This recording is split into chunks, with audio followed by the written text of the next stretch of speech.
Marami naguguluhan talaga dito eh. Kasi ang taas ng calories eh. Kaya madaming kanin. Pinaka-safe yun. Ito na ang usapan.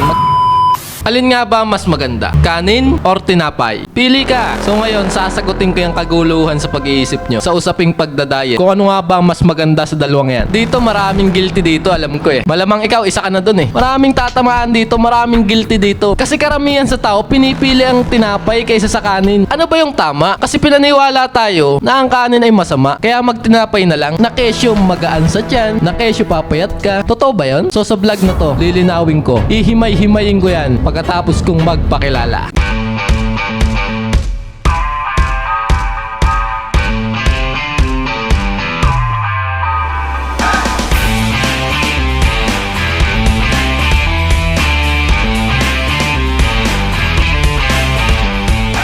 Gusto kong linawin sa inyo, taong 2023, nakaraang taon, nabanggit ko na to sa mga video ko eh. Naan-gym, hinapit ko talaga yan. Nung unang bukas si Mr. Cha Gym Republic, yung first 4 months niya, kada week, ang pahinga ko lang talaga isang araw sa isang linggo. Pinerpekto ko yun ng 4 na buwan. So nung nakita ko yung resulta niya, na-over ako sa exercise. So tendency, yung problema, hindi ko nagustuhan yung resulta. Parang lumiit pa ako. So ang ginawa ko niyan, ginamitan ko, sabi ko magde-dirty bulk ako. Magde-dirty bulking ako. Kaya tinarget ko agad ng tinarget yung mga napadami yung consume ng katawan ko sa mga sugary foods. Lagi kong tinitira dyan, madaming kanin. Tapos lagi kong tinitira yung mga coke mismo yan, yung coke. Uubusin ko lagi sa isang araw yan bago mag-workout. Tapos nag-ice cream pa ako. Cookies and cream, saka chocolate. Yung dalawang yan. Kaya tatamaan talaga ako, pipitikan talaga ako ng matinding energy. Kasi ang taas ng calories eh. Kaso nga, pagpatak ng mga, makapansin nyo naman sa nakaraang mga video ko, way back December at January ngayong taon, lumobo ko. Hindi naman ganun lobo, yung bulky na. Nakuha ko na yung resulta. Kaso pagtingin ko naman, sabi ko, nagmumuha akong pandak tignan.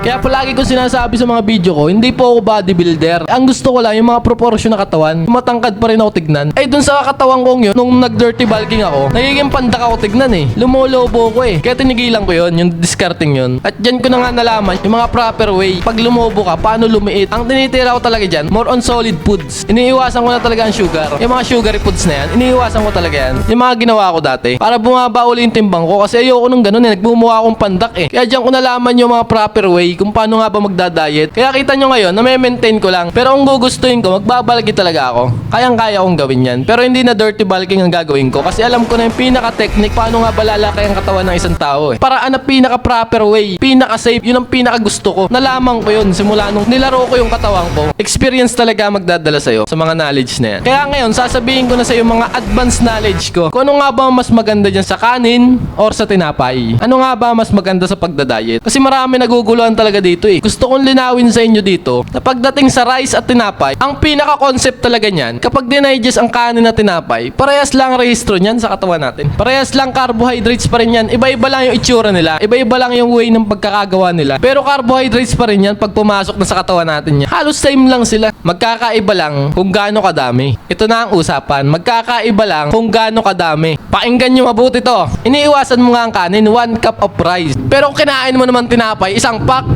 ang takaw mo. Tapos may palaman pa. Palaman mo pa, peanut butter na matamis. Tapos sasabihin mo sa akin, sarili mo, tinapay naman to. Siyempre, hindi pwede. Mali. Ano ba yung dami na pinagko-compare natin dito? Iniiwasan mo nga ang kanin. Ang lakas mo naman kumain ng tinapay. Isang upuan mo, ubos. Pati pantubos. Ito, pinaka-suggest ko sa'yo. Ibibigay ko na sa'yo yung pinaka-technique. Kung ang lifestyle mo talaga, kung kumain ka ng kanin, kaya mong umubos ng mga 6 na rice, 5 rice to 6, tapos hanggang isang kaldero. Kung ikaw yung taong yan, tapos ipapalit mo siya sa tinapay ng mga half pack lang, yun ang tama. Masasabi nating mas maganda ang tinapay pag ganun ang paraan mo. Kaya talagang sinasabi ko sa'yo, depende. Di mo pwedeng i-compare ang 1 cup of rice sa 2 pirasong bread. Ito alam ko, tatanungin mo sa akin to. Pero paano kapag parehas lang sila ng dami? Ano yung pipiliin? Sa tinagal-tagal ko na sa fitness, base sa akin, para sa akin, pipiliin ko kanin. Alam mo kung bakit? Kasi ang bread, mga pagkakagawa dyan, kung paano ginawa ang bread, madaming proseso yan eh. Hinaluan na yung mga pampatamis eh. Dami ng sugar niyan eh. Hindi katulad siya ng rice na less process, lalo na kapag galing sa farm, safe na safe ang kanin. Ang bread kasi, ang tinapay na yan, dami ng proseso sa pagkakagawa niyan. Daming sugar ang ilalagay dyan para umalsa lang yan. At di natin alam, may hinahalo pa silang iba dyan. So ngayon, malinaw na ba sa'yo? Hindi mo pwedeng i-compare ang rice sa bread. Depende talaga sa dami. Gusto ko talagang ibigay ang knowledge na to para sa inyo eh. Kasi naguguluhan yung utak nyo eh. Mali mali yung mga paniniwalang itinuro sa inyo eh. Kasi para sa akin, inilatag ko ang vlog na to para sa inyo. Kasi naniniwala talaga ako na sugar is the enemy. Poison nga ang tawag ko dyan eh. Poison. Pinakadelikadong kinokonsume ng tao. Sugar yun. Kaya kung may tatanggalin ka sa buhay mo,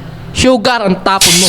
Masama ang ginagawa ng sugar sa katawan nyo. Yun ang totoo. Sinasabi ko na agad ngayon pa lang sa inyo, mapapahama kayo dyan. Health nyo, delikado. Kapag nadali kayo ng sugar na yan, binabalaan ko na kayo. Patay kayo dyan. Hospital kayo dyan. Wasak ang health nyo dyan. Paano na lang ang mga mahal nyo sa buhay niyan? Nasa hospital kayo. Kaya ngayon, umpisahan nyo nang itapon yung sugar na yan. O kapag hindi kaya, kontrolin nyo. Kontrolin mo yan. Pati ang mga kasama nyo sa bahay nyo, turuan nyo ng ganyan. Iwas-iwas para healthy tayo. Pero alam ko, may tao talagang hindi kayang iwasan yan. Kung hindi mo talaga kayang pigilan, kung wari gusto mo uminom talaga ng coke, piliin mo yung mga mababa lang yung sugar. Yung mga zero, coke zero, yun pwede yun. Yan lang yung mga simpleng technique na ibinigay ko sa'yo. Kung hindi talaga kaya, tao lang tayo eh. So kung gusto mo pa ng mga ganyang matitinding kaalaman, knowledge para sa sarili mo, para sa kalusugan mo, pwede mo akong i-follow or mag-join ka sa aking grupo, Gym Partner PH. Ayos ba? Pasukin mo ang grupo mo yan. Welcome na welcome ka sa grupo ko. Mga ka-fitness ko dyan, ito sasabihin ko sa inyo.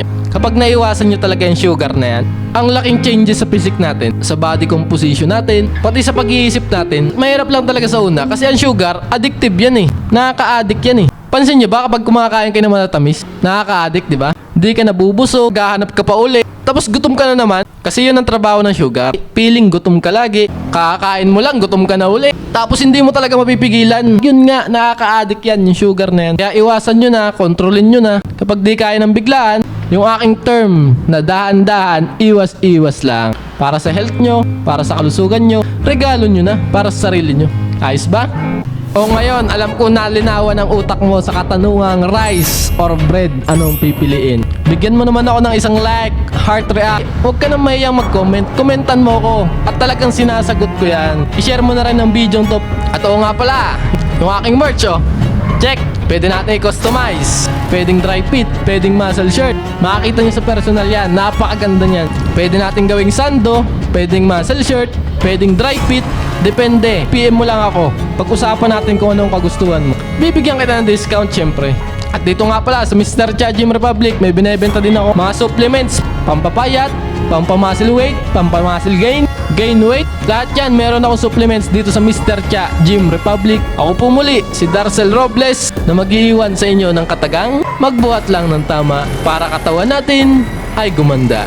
Ciao, bye!